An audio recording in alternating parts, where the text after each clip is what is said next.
Hello, and thanks for checking out another video. Today, I'm also reviewing something that's not my normal genre, but based on current events and current news. So, I saw the announcement of the Nobel Prize in Literature going to Han Kang from South Korea. And like probably most people, I looked into her work and what she was most known for, which is The Vegetarian. And I was recently after the announcement was made, so I quickly threw a hold on and was able to get a copy from the local New York Public Library. And I read it in just a day. It's a very short novel and was part of the appeal of why I checked this out and gave it a shot outside my normal genre, which is usually sci-fi fantasy or personal development. But this being a Nobel Prize winning author, I just wanted to see what the hype is about. And the premise of The Vegetarian is a little weird. And at the end of it, I'm glad I gave it a shot. I can see why she won the Nobel Prize. Her writing style is very good as an author, if the topic is a little out there. So briefly to describe The Vegetarian, it follows a main character, Hyung Jae, as she has a dream and gives up meat and becomes a vegetarian. But the underlying tones of this is she becomes a vegetarian, but also starts becoming a tree, which is an interesting twist and interesting kind of metaphor throughout the novel. So the novel is told in three sections. The first is from Hyungjae's perspective as she has the dream and starts rejecting meat. And the next two parts of it are how her actions influence others in her sphere of influence, in her circle. So the second section of the novel is from her brother-in-law, and the third section is from her sister. So it all tells the same story, and we're seeing Hyungjae go through this metamorphosis, for lack of a better term, because a lot of this is plant-based.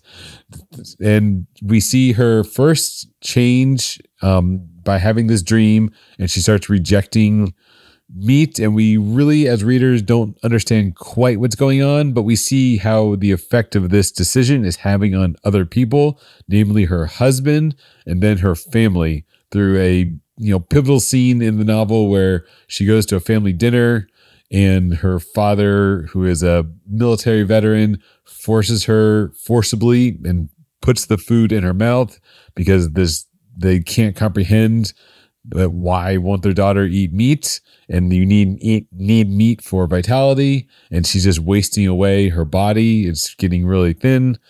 And her husband also gives this observation, just to put that out there, all the men in the novel are pretty horrible, from her husband's the way he treats his unremarkable wife and thinks about her, to the way her father treats her. And then as we move through the novel, definitely the second story about her brother-in-law, who is an artist and basically sexually assaults her.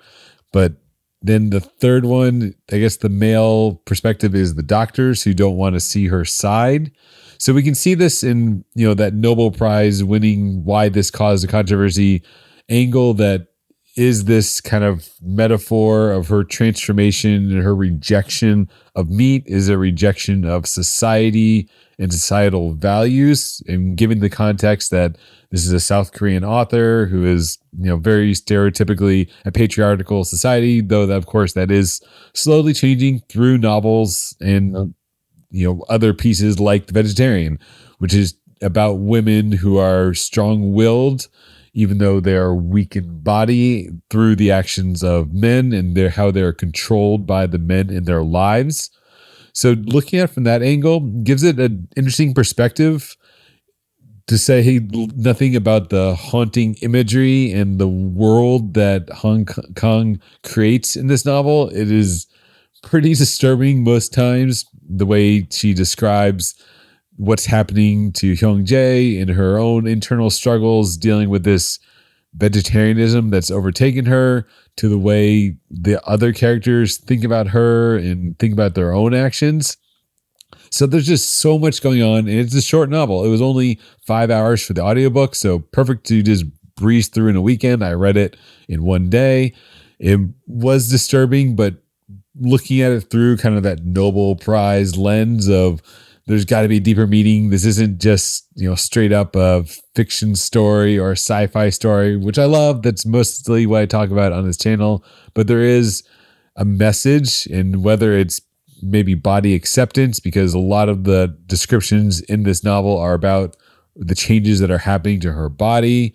And of course, as I mentioned, to the male figures in her life and how they are trying to control her and impose their standards on her. So I can see it from that side, that there is maybe a deeper discussion to be had through this novel. And it would be a great, book club discussion to talk about these issues and the various ways that the story could be interpreted, that it leaves so much to interpretation and to the imagination, while all the while making you feel a little bit unsettled. It's just a little bit out there, and that's why it causes stir and why it grabs your attention. You can't look away. It's weird. It's creepy at times. It's unsettling. And all the time in the back of my mind, I was also thinking, is this happening for a reason? Is there some kind of fantastical element as we learn how she starts feeling drawn to be a tree and starts acting like a tree? Is there some other metamorphosis that's coming over her? And so it was very thought-provoking, and it was really interesting. And to speak also nothing of the writing style, the descriptions and the characters, for such a short novel, you're really drawn into that world, and you can see the characters vividly. I can imagine myself in the scenes, and all this is happening through the writing style. So even though this is a translation from the Korean text, it was very well done, very well written. And like I mentioned, just a tight story from beginning to end, only 5 hours audiobook. So if you saw the news about Han Kang's award for the Nobel Prize in Literature and you're curious about her work, I do recommend giving The Vegetarian a shot. It's probably like nothing you've read before. And think about those questions and those ideas as you breeze through this rather short novel, if you can breeze through it and you just want to maybe get over with, because it's a little bit weird, but it gives you a lot to think about. So if I had to give it a score, I would probably maybe 3.5 out of 5. It's not good. It's not bad. It definitely makes you think. I probably don't want to reread it, so I wouldn't give it a 5-star review or even a 4-star, but it wasn't so bad that it was a bad novel. It was well written. The characters are well written. It's just disturbing and not my exact cup of tea, but it was worth the read. So 3.5 out of 5 for The Vegetarian by Han Kang. Thanks for watching, and check you out in the next video.